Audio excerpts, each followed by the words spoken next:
Perdre la vue mais garder la vision pour une société inclusive. Voilà le défi du club des jeunes aveugles réhabilités du Cameroun que Moya Wanje Cocobertin, désormais docteur honoris causa, a toujours défendu.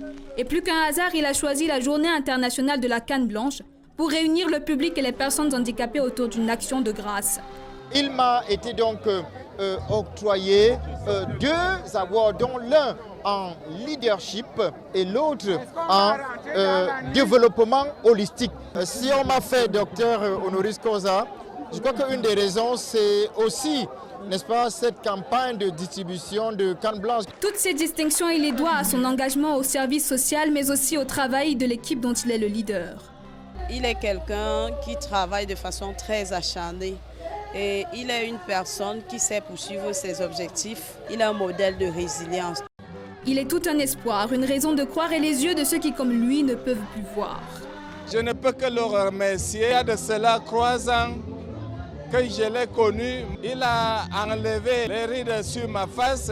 Et le combat continue, chacun avec son arme, chacun avec sa vision. It's celebration time at the headquarters of the Young Rehabilitated Blind of Cameroon Club in Yaoundé. Their general manager and co-founder, Coco Bertin, is recognized for being a great leader and inspiration to persons with disabilities.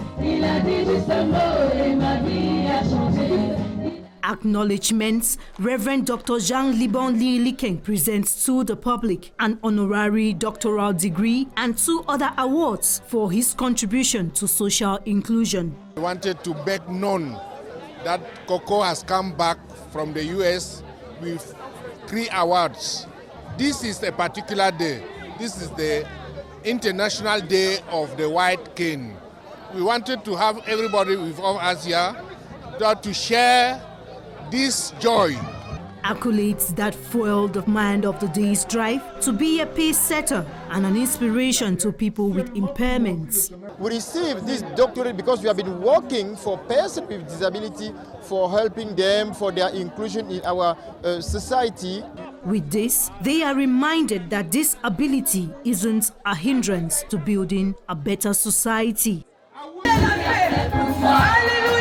Je proclamerai la gloire de ton nom. Au club des jeunes aveugles réhabilités du Cameroun à Yaoundé, l'heure est à la fête, plus encore à la gratitude pour les grâces immenses déversées sur son directeur général, désormais docteur honoris causa. Coco Bertin décide de célébrer cette distinction honorifique avec les personnes qui ont rendu possible cette ascension. Mon travail a largement contribué à développer le pays. Mon travail est un travail de développement politique mérité également d'être encouragé.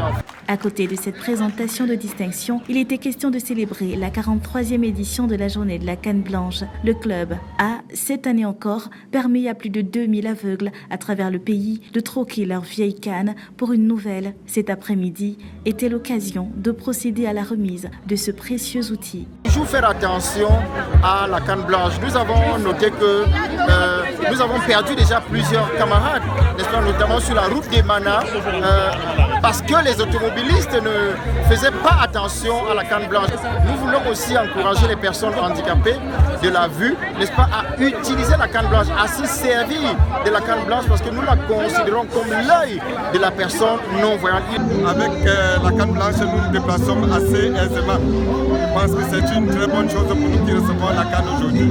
Première personne déficiente visuelle au Cameroun à être fait honoris causa, le docteur Coco Bertin est de la vie de tous un exemple de persévérance et de transcendance du handicap.